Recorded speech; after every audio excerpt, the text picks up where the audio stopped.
Merci Père, toi qui nous as fait parvenir à la fin de cette semaine. Nous sommes aujourd'hui le dernier jour, le samedi 17 avril. Nous voulons te dire merci parce que c'est toi qui nous as tenus par la main. Chacun par sa main et tu nous as conduits à travers cette semaine depuis le dimanche jusqu'à ce jour. Roi de gloire, je te dis merci, je te magnifie pour tout ce que tu as fait pour nous. Merci pour ta présence continuelle. Merci pour ton esprit qui nous a accompagnés, qui nous a escortés, qui nous a enveloppés, qui nous a guidés, qui nous a nourris. Merci. Merci Seigneur pour tout ce que tu as accompli pour nous dans cette famille. Merci Seigneur pour tout ce que tu as accompli pour chaque chrétien durant cette semaine. Merci Seigneur pour tout ce que tu fais pour nous.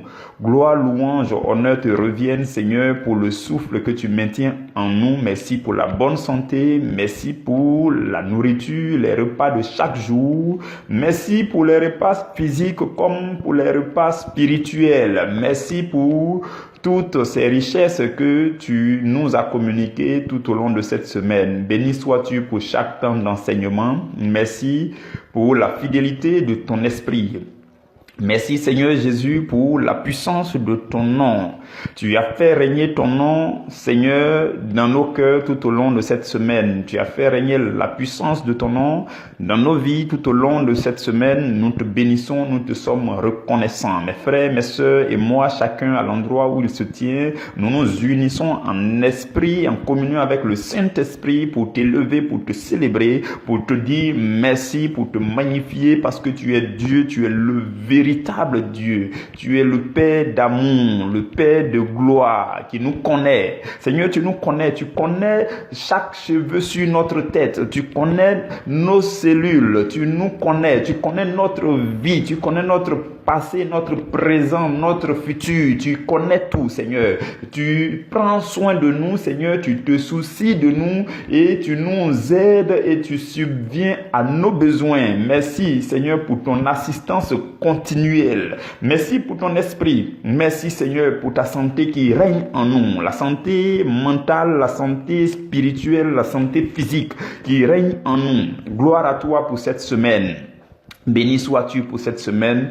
Je te suis reconnaissant. Merci Seigneur pour chaque temps d'enseignement, chaque heure d'enseignement. Tu as été là pour nous conduire, Seigneur, pour nous connecter avec ton trône afin que nous recevions de toi ce dont nous avons besoin pour marcher dans cette vie. À ce stade de notre mission sur la terre, tu connais ce dont nous avons besoin maintenant. Et c'est toi qui communiques ces choses maintenant. Béni sois-tu pour tout ce que nous avons reçu tout au long de cette semaine. Béni sois-tu pour tout ce que nous avons reçu durant les semaines passées. Gloire à toi pour tout ce que nous recevrons encore, Seigneur, de ta part durant les semaines à venir. Béni sois-tu, gloire à toi, honneur à toi. Sois élevé, sois célébré. Je te magnifie, Seigneur. Je te suis reconnaissant. Je veux élever ton nom et te dire que je t'aime. Seigneur, mon cœur t'aime, mon âme t'aime, je te loue, je te célèbre, je suis dans la joie et dans l'allégresse parce que tu es mon Seigneur. Je te prie seulement de continuer à être ce que tu es dans la vie de chacun de nous. Sois ce que tu es, Seigneur, sois ce que tu es et ne nous laisse pas être ce que tu ne veux pas que nous soyons, Seigneur. Sois tout dans notre vie, sois tout ce que tu es. Tu es le je suis. Tu es le je suis pour nous hier, le je suis aujourd'hui, le je suis demain.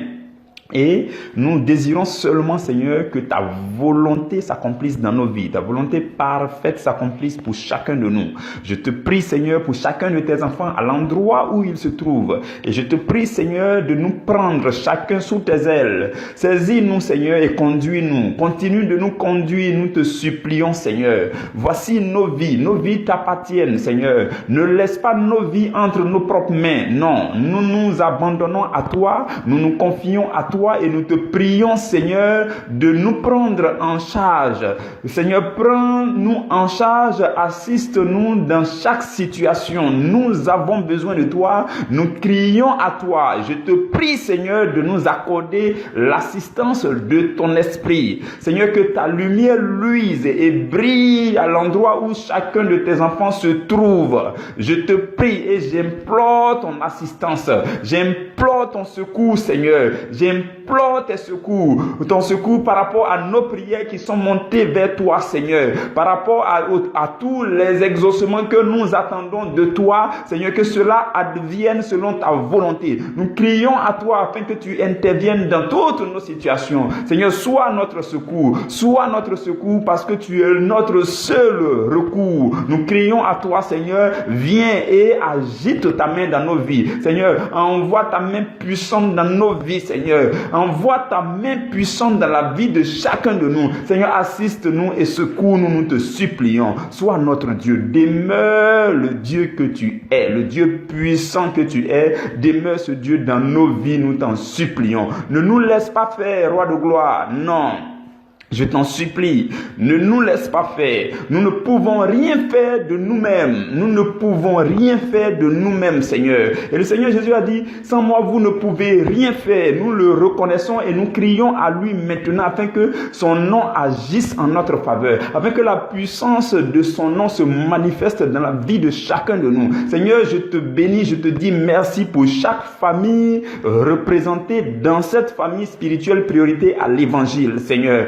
Là où chacun se trouve dans leur demeure, Seigneur, je te dis merci pour nos différentes familles. Merci pour ton assistance. Merci, Seigneur. Merci, Seigneur, pour tout ce que tu fais pour nous, Seigneur. Merci pour tout ce que tu fais pour nos proches, nos voisins, nos connaissances, Seigneur. Gloire à toi, honneur à toi, louange à toi, Seigneur. Sois célébré, sois élevé. Que ton nom soit glorifié. Nous désirons davantage que ton nom règne dans nos cœurs. Que ton nom soit l'objet de nos adorations, de nos cantiques, Seigneur. Nous voulons te célébrer et demeurer proche de toi. Nous voulons marcher avec toi, marcher en toi, Seigneur. Nous voulons demeurer en communion avec toi tout au long de nos vies sur la terre. Nous te prions de nous rejoindre davantage par ton esprit et nous te recommandons toutes choses dans le nom de Jésus.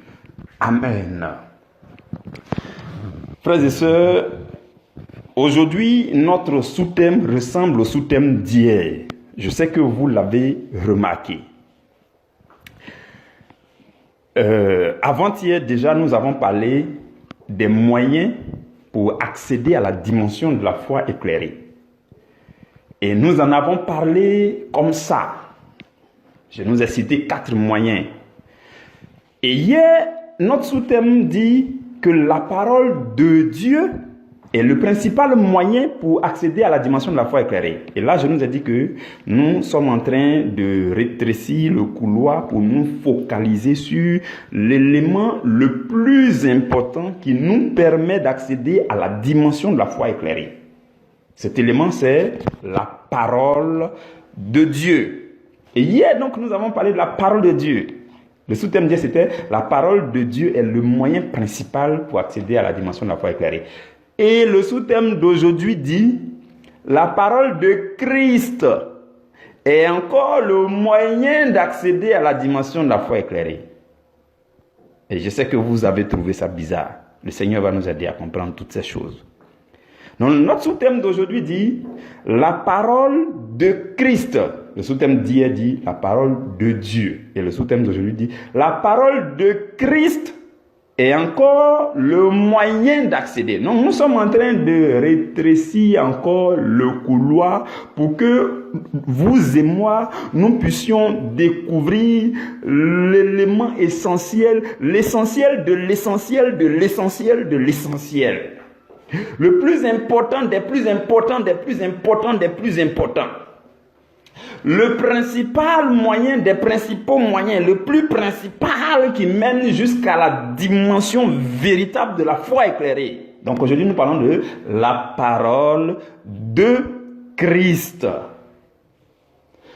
Je vais nous lire d'abord dans Jean au chapitre 1, le verset 4. C'est un verset très court que vous connaissez. Déjà à partir du verset 1, permettez que je lise à partir du verset 1, ça va nous faire du bien jusqu'au verset 4. Je vais commencer au tout début de ce glorieux chapitre de Jean 1. La Bible dit, au commencement était la parole. Et la parole était avec Dieu et la parole était Dieu. Dans d'autres versions, on dit, au commencement était le Verbe. Le verset 2 dit, Elle était au commencement avec Dieu. Qui était au commencement? La parole. Elle était au commencement avec Dieu. Toutes choses ont été faites par elle. Par qui? Par la parole. Et rien de ce qui a été fait n'a été fait sans elle. Et le verset 4 qui nous intéresse dit, en elle était la vie. En qui? En la parole. Était quoi? Était la vie. Et la suite dit, et la vie était la lumière des hommes. La lumière des hommes, c'est la vie. Et cette vie est dans la parole. Maintenant, je voudrais que vous alliez jusqu'au verset 17.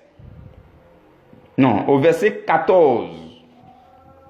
Et vous allez découvrir que la Bible dit, et cette parole a été faite chair et elle a habité parmi nous, pleine de grâce et de vérité, et nous avons contemplé sa gloire, une gloire comme la gloire du Fils unique venu du Père.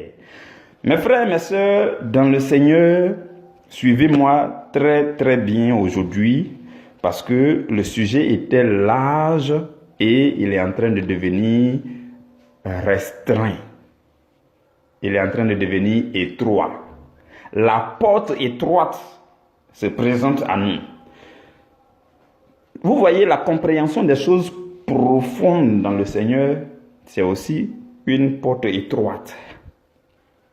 La compréhension des choses larges, vagues, générales, c'est une porte large, tout le monde peut accéder à ça. Mais au fur et à mesure qu'on cultive notre relation avec le Seigneur, l'accès, la porte d'accès aux choses excellentes et profondes est une porte étroite. Voilà pourquoi je vous prie de me suivre très bien pour aujourd'hui. Hier, nous avons parlé de la parole de Dieu, qui est le moyen d'accéder à la dimension de la foi éclairée.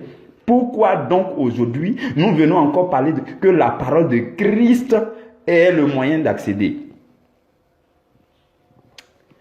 Frères et sœurs, la Bible dit que la loi, hier on a parlé de la loi de Dieu que Dieu a donnée au peuple d'Israël pour les guider, pour les éclairer dans leur Canaan. Mais la Bible nous révèle dans le livre d'Hébreux que la loi ne peut pas conduire à la perfection. Tout ce que Dieu avait dit dans l'Ancien Testament, c'était bon, c'était beau, c'était magnifique. Mais la Bible dit que ça ne pouvait pas conduire les hommes jusque dans la perfection des choses spirituelles. Vous comprenez? Et la même Bible nous dit que la parole de Dieu qui était au commencement et qui s'est adressée aux hommes dans l'ancien temps, Noé, Abraham, Moïse, Isaac, Jacob, tout, cette parole qui s'est adressée à eux, qui s'est adressée encore au peuple d'Israël sous forme de la loi de Dieu, cette parole-là a été révélée aux hommes sous la forme de la chair. La parole a été faite chair. La parole s'est matérialisée. La parole est devenue une personne. Et cette personne a habité parmi nous. Je ne sais pas si vous comprenez là cela. Dieu a parlé. Dieu a parlé depuis le début. Il a commencé à parler à Adam et Ève. Il a parlé à tous ceux qui sont venus, à Caïn. Il a parlé à Abel. Il a parlé à tous ceux qui sont venus par la suite, les Seth et autres. Il a parlé au Enoch. Il a parlé au Mathusalem. Il a parlé au Noé. Il a parlé au Lémec. Il a parlé à Abraham. Il a parlé à tous ceux qui sont venus. Dieu a parlé. Il a parlé dans l'Ancien Testament. Il est allé jusqu'à parler à Moïse, il a parlé en donnant la loi, les tables de la loi. Il a parlé en donnant les instructions détaillées. Il a parlé en leur disant que ça, ce sont mes lois et mes ordonnances que vous devez observer quand vous serez dans la terre promise. Une fois dans la terre promise, il a continué à parler à Josué. Il a parlé aux juges. Il a parlé à Gédéon. Il a parlé à Samson. Il a parlé à Samuel. Il a parlé à Élie. Il a parlé à Saül. Saoul, il a parlé à David, il a parlé à tous les rois qui sont venus par la suite, il a parlé à Salomon, Dieu a parlé, il a continué à parler aux prophètes, il a parlé à Jérémie, il a parlé à Élie, à Ésaïe, il a parlé à Zacharie, il a parlé à Joël,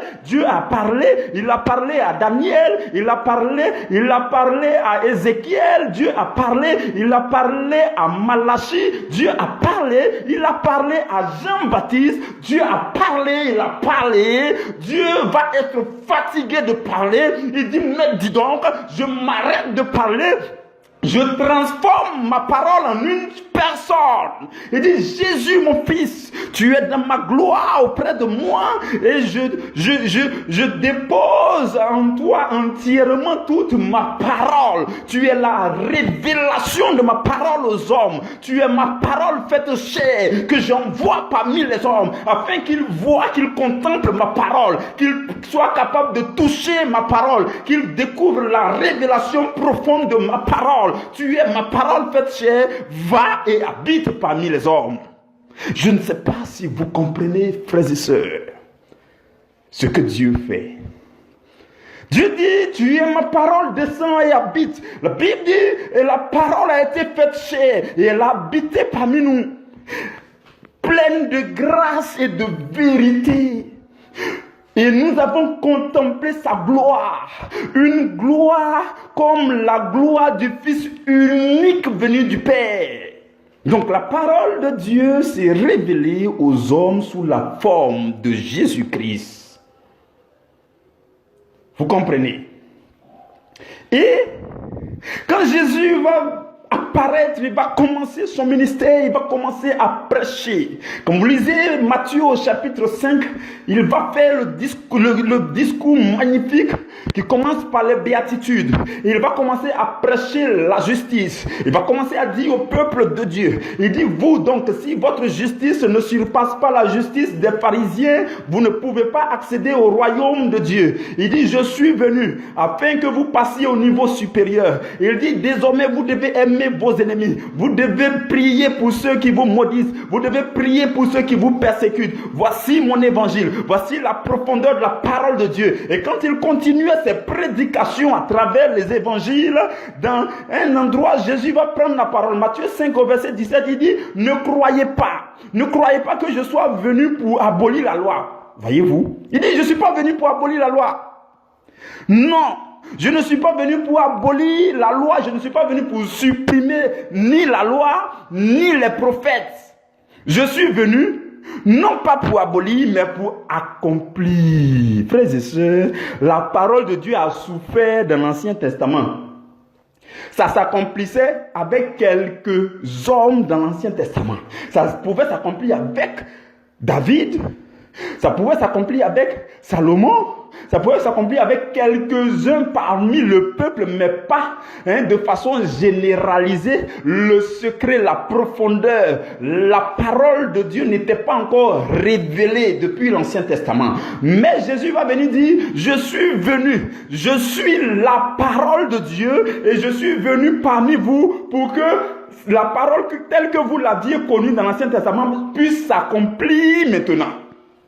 Je ne suis pas venu supprimer la parole, mais je suis venu pour que la parole s'accomplisse.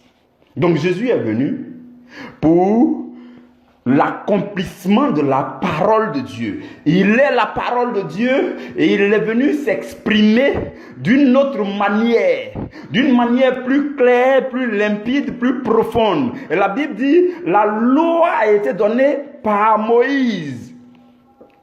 Mais la grâce et la vérité sont arrivées par Jésus-Christ. La loi qui a été donnée par Moïse, tous les hommes n'étaient pas capables de comprendre, de sonder les profondeurs de la loi. Ils n'avaient pas cette capacité. Mais la Bible dit que la grâce de la compréhension de la vérité est venue avec Jésus. La grâce de comprendre la parole, c'est en Jésus. Frères et sœurs, je nous le répète, la grâce de comprendre les Écritures, c'est en Jésus. Si vous lisez l'Ancien Testament et que vous n'avez jamais lu le Nouveau Testament et que vous n'avez jamais donné votre vie à Jésus, vous ne comprendrez pas la vérité de la parole. Ce n'est pas possible. Si quelqu'un passe son temps à lire la loi, l'Ancien Testament, le Pentateuque, à lire l'Ancien Testament, et qu'il ne donne pas son cœur à Jésus, et qu'il ne lit pas un peu le Nouveau Testament, il ne peut pas découvrir la vérité profonde de la parole de Dieu. La parole de Dieu ne peut pas se révéler à vous. Lisez 2 Corinthiens au chapitre 3. À partir du verset 15, la Bible dit, jusqu'à ce jour, quand on lit Moïse, un voile est jeté sur leur cœur. Mais lorsque les cœurs se convertissent au Seigneur, le voile est ôté. Vous comprenez, frères et sœurs? Voilà pourquoi le chrétien que vous êtes doit être spécialisé dans le Nouveau Testament. Oui, je le dis haut et fort.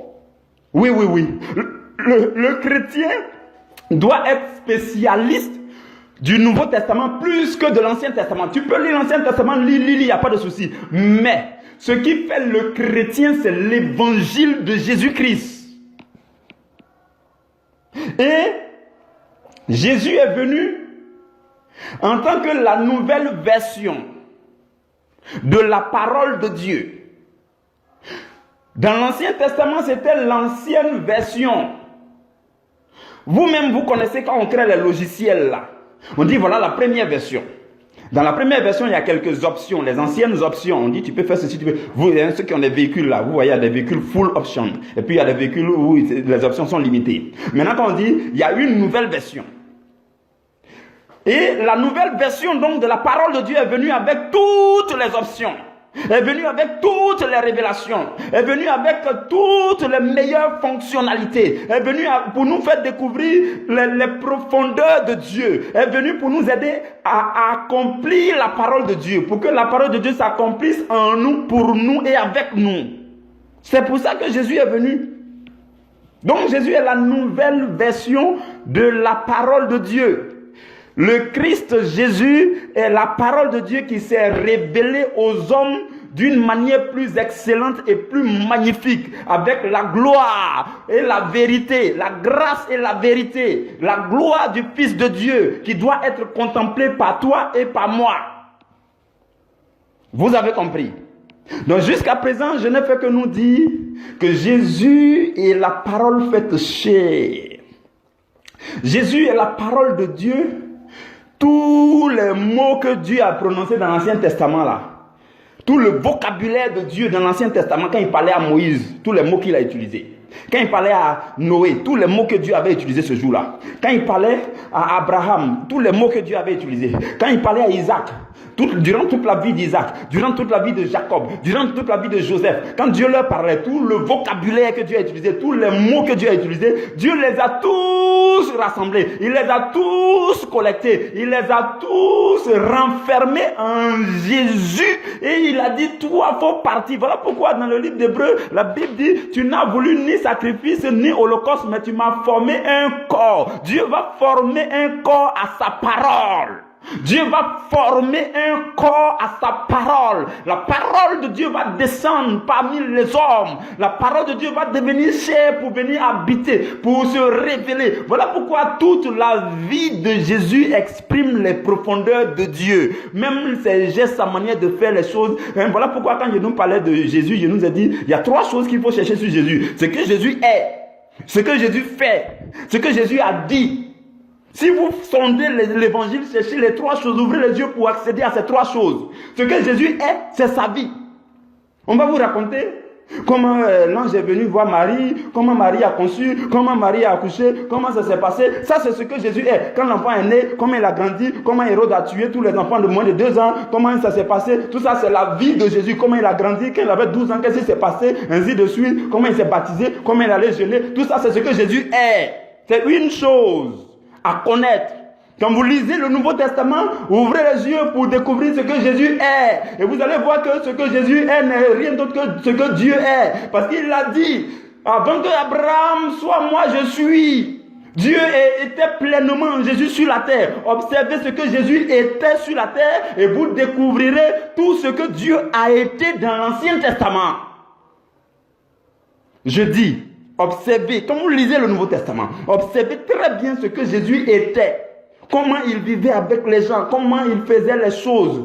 Comment sa vie simple. Observez, vous allez découvrir que ce que Jésus était, c'est la révélation, la manifestation palpable et visible de ce que Dieu est. Et quand vous lisez les évangiles encore, ouvrez les yeux pour découvrir ce que Jésus a fait. Tout ce que Jésus a fait. Voilà pourquoi je vous recommande souvent de lire les miracles de Jésus. Parce qu'il y a des Bibles qui donnent la liste des miracles de Jésus. Les miracles de Jésus, comment Jésus a opéré telle chose, telle chose, telle chose. Observez tout ce qu'il a fait. Et vous allez découvrir que ce n'est pas différent de tout ce que Dieu avait fait dans l'Ancien Testament. De tout ce que Dieu avait fait avec les hommes. Chaque chose que Dieu a fait dans l'Ancien Testament, Jésus a fait la même chose. On dit Dieu, il y avait Rapha. Yahvé Rapha, ça veut dire le Dieu qui guérit son peuple. Quelle guérison Jésus n'a pas fait? On dit Dieu, il est le Yahvé Jiré. Yahvé Jiré, c'est le Dieu qui pourvoit aux besoins de son peuple. Quelle peine Jésus n'a pas multiplié pour donner la nourriture à tous ceux qui le suivaient. Il a pourvu à leurs besoins. Quelque part même dans la Bible dit que les gens pensaient que Jésus a donné l'argent à Judas pour aller donner aux pauvres. Il pourvoyait aux besoins des pauvres. Observez très bien tout ce que Jésus a fait et vous y découvrirez ce que Dieu fait et ce que Dieu avait fait dans l'Ancien Testament. Et je vous prie aussi d'observer très bien à travers les évangiles pour entendre ce que Jésus dit. Donc il y a ce qu'il est, ce qu'il fait et ce qu'il dit. Si vous découvrez ces trois choses, vous comprendrez que ce que Jésus a dit n'est pas différent de tout ce que Dieu a dit aux gens dans l'Ancien Testament. La preuve, ce que Jésus a dit. Donc Jésus, ce qu'on dit, c'est notre parole. Oh, Jésus est la parole de Dieu. Donc Jésus même là, c'est Dieu qui était en train de parler quand il passait. Donc il est la parole de Dieu. Ce qu'il dit, c'est la parole de Dieu. Et ce qu'il dit, c'est ce que Dieu dit. Vous comprenez? Donc Jésus, c'est la matérialisation palpable. Jésus, c'est la révélation touchable et visible parmi les hommes de Dieu. C'est Dieu vivant parmi les hommes, Dieu descendu parmi les hommes pour se révéler aux hommes, pour montrer aux hommes que lui, Dieu, il a envoyé quelqu'un sur la terre afin de transmettre sa parole, afin de le communiquer d'une autre manière, afin de leur donner la nouvelle version full option, avec toutes les meilleures options, avec la grâce, avec l'amour, avec la vérité, avec les révélations, avec l'excellence, avec les miracles, avec les prodiges, avec les guérisons. C'est tout cela Dieu a chargé, il a téléchargé en Jésus et puis il a envoyé Jésus sur la terre. Vous comprenez? Donc c'est ce que Dieu a fait. Maintenant je vous demande, quel est donc le moyen pour accéder à la dimension de la foi éclairée, si ce n'est la parole de Christ? La parole de Christ. Donc, je nous ai dit tout ça pour nous dire que, au-delà de la parole de Dieu, quand on dit parole de Dieu, tout simplement, et puis on s'arrête là, quelqu'un va quitter là-bas pour dire non, bon, moi, je suis judaïste, donc la parole de Dieu, ça me concerne aussi parce que j'ai lu les 5 premiers livres de la Bible. Un autre va sortir là-bas pour dire non, moi, comme j'ai lu le Coran, donc quand on dit parole de Dieu, moi aussi, je suis concerné. Frères et sœurs, permettez-moi de rétrécir le couloir. C'est pas la même chose. Oui. Nous, on est chrétiens. Si toi, tu as le Pentateuque, la loi de Moïse qui est dans le Coran que tu lis, faut lire ça. Si toi, tu as la Torah que tu lis, ce qui est dedans, faut lire ça. Tout cela, vous pouvez appeler ça parole de Dieu. Mais nous, pour ce qui nous concerne dans le christianisme, notre foi dont nous parlons provient essentiellement, principalement de la parole de Christ. Et c'est la parole de Christ qui peut conduire les hommes jusque dans la véritable dimension de la foi éclairée. Retenez ça, parole de Christ. Donc on a rétréci le couloir jusqu'à... Jésus lui-même, il a parlé de porte étroite. Vous pensez que la porte allait être large? Ça ne peut pas être large. On a parlé de parole de Dieu, tout ça.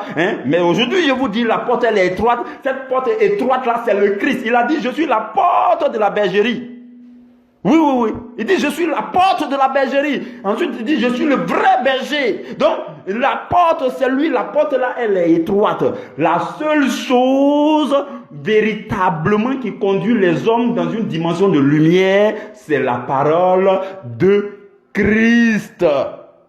Quand vous lisez Colossiens au chapitre 3, le verset 16, l'apôtre Paul dit, il dit que la parole de Christ, il n'a pas dit que la parole de Dieu, il dit que la parole de Christ habite parmi vous abondamment. Donc la parole de Christ qui habite parmi nous abondamment à travers notre Caleb, à travers ma révélation du jour, à travers tout ce que nous faisons ici, la parole de Dieu habite parmi nous abondamment dans toute sa richesse. Et donc nous sommes noyés, nous tournoyons dans la lumière de la parole de Dieu chaque jour. C'est comme ça que la parole de Dieu, qui est plus fondamentalement la parole de Christ pour nous les chrétiens, cette parole est abondamment parmi nous. Et la lumière de Christ est abondamment avec nous.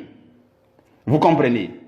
Et même quand vous lirez Romains chapitre 10, le verset 17, là-bas la Bible dit, dans toutes les versions de la Bible dit, ainsi la foi vient de ce qu'on entend. La foi dont nous parlons, la foi éclairée dont nous parlons, la dimension lumineuse de la foi dont nous parlons, la dimension éclatante de la foi, la dimension très éclairée de la foi dont nous parlons, la Bible dit que la foi vient de ce qu'on entend, et ce qu'on entend vient de la parole de qui? De Christ. Pourquoi là on n'a pas dit de Dieu? Regardez dans votre Bible, c'est écrit la parole de Christ. Christ. Plus précisément, de façon restreinte, plus étroitement, c'est la parole de Christ qui communique la vraie foi. Si vous avez votre Torah, c'est peut-être la parole de Dieu. Si vous avez votre Coran, c'est peut-être la parole de Dieu. Si vous avez un autre livre, c'est peut-être la parole de Dieu. Il n'y a pas de souci. Hein? Mais je vous dis, tout ce que ça peut vous donner, on appelle ça la croyance. Vous savez que la foi et puis la croyance, ça c'est différent, non? Dans plusieurs autres religions là-bas, ce qu'eux ils vivent et puis ils parlent de ça là, on appelle ça croyance. Vous allez leur demander, mais ils ne vont pas parler de foi. C'est la croyance. La croyance, ça c'est différent. La croyance, c'est un niveau léger, un petit niveau, un premier niveau de la véritable foi.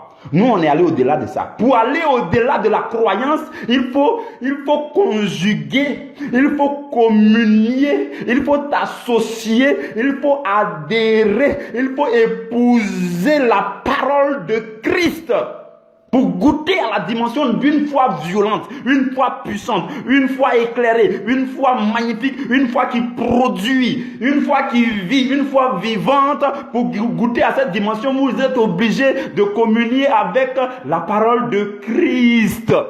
Je n'ai pas dit autre chose. Je n'ai pas dit autre parole de Dieu. Voilà. J'ai dit parole de Christ. Donc, soyez le meilleur lecteur de l'Ancien Testament, c'est une très bonne chose, mais le Nouveau Testament doit être votre spécialité. C'est ça le chrétien d'ailleurs. C'est ça qui fait la différence. Bon, c'est vrai qu'il y a les prophètes, il y a les livres historiques, tout ça, hein, qu'il faut lire aussi, parce que tout ça, c'est l'histoire de Dieu et son peuple d'Israël. C'est ce que Dieu était avec le peuple d'Israël. Et ce n'est pas différent de ce que Jésus était quand il était en vie sur la terre. Ce n'est pas différent. Vous avez compris. Donc la véritable foi provient de la parole de Christ. Si vous voulez être violent, vous voulez être solide, vous voulez être assis dans la foi véritable, mes frères, mes sœurs, hein, allez au-delà de la parole de Dieu et rentrez par la porte étroite de la parole de Christ. Vous allez voir que vous allez aboutir dans la dimension de la foi éclairée. Que Dieu nous bénisse. Je magnifie vraiment son nom. Je lui dis merci pour tout ce que nous avons reçu de lui tout au long de cette semaine. Je nous souhaite un très bon week-end à chacun. Que la paix du Seigneur, la joie du Seigneur, l'amour du Seigneur demeure sur vous, dans vos demeures, durant vos déplacements, vos moments de repos, durant ce week-end, durant vos temps de réjouissance. N'oubliez pas le Seigneur. Et il y a une différence entre réjouissance et puis amusement. Réjouissez-vous dans le Seigneur, ne vous amusez pas hors du Seigneur. Que Dieu vous garde, que Dieu vous bénisse tout au long de ce week-end. Nous allons nous retrouver la semaine prochaine pour continuer encore avec les choses excellentes. La semaine prochaine sera encore plus puissante. Vous aurez le programme, peut-être dès demain déjà, vous aurez le programme. Tous les sous-thèmes sont déjà prêts, tout est prêt. Le menu de la semaine prochaine a été déjà fait, c'est propre. Tout ça, dès qu'on rentre lundi à la première heure, les choses commencent. Que Dieu vous garde, que Dieu vous bénisse, frères et sœurs. Demeurons dans l'amour du Seigneur. Continuons à grandir dans le Seigneur. Donnons notre cœur totalement à Dieu. De plus en plus totalement à Dieu. On ne sera jamais suffisamment mature devant Dieu. On doit continuer à dire, Seigneur, j'ai besoin de toi. Seigneur, touche ma vie. Seigneur, éclaire ma vie. Seigneur, apprends-moi des choses nouvelles. La Bible dit, humilie-toi devant le Seigneur et il t'élèvera au temps convenable. Donc tout ce que nous avons à faire, c'est de nous contenter de nous humilier devant le Seigneur pour que le Seigneur nous remplisse. La Bible dit encore que Dieu fait grâce aux humbles. La grâce de comprendre la parole de Dieu est accordée aux humbles, à ceux-là qui s'humilient devant le Seigneur, qui reconnaissent qu'ils ont besoin de recevoir du Seigneur, qui reconnaissent leur petitesse face à la grandeur, l'infinie grandeur de Dieu, qui reconnaissent leurs incapacités, leurs faiblesses face aux grandes, aux infinies capacités de Dieu. Mes frères, mes sœurs, que l'amour du Seigneur soit votre partage, que la paix du Seigneur soit votre partage, que le manteau d'humilité du Seigneur vous soit revêtu pour que vous demeuriez petit et que vous diminuez et que Jésus-Christ grandisse dans votre vie. Si vous ne diminuez pas, Jésus ne peut pas grandir dans votre vie. Jean-Baptiste a dit, il faut que je diminue et que lui, il grandisse. Si votre vous-même, votre personne même, votre moi ne diminue pas, c'est pas évident que Jésus grandisse dans votre vie. Que l'humilité soit votre partage dans le précieux nom du Seigneur Jésus-Christ. Très bon week-end. Je vous aime dans l'amour du Seigneur. Amen.